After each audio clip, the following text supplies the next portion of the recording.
Let's learn how to divide a fraction by a whole number. Specifically, we'll solve 1/3 divided by 7. First, let's visualize what 1/3 looks like. Here's a circle divided into 3 equal parts, with one part shaded to represent 1/3.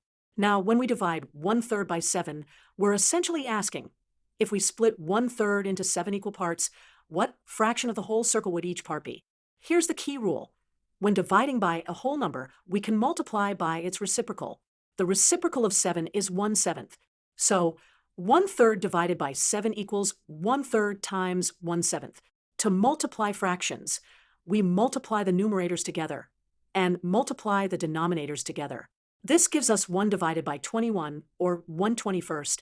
To verify this visually, each small part of our original 1/3 that we divided into 7 pieces represents 1/21 of the whole circle. This matches our mathematical calculation.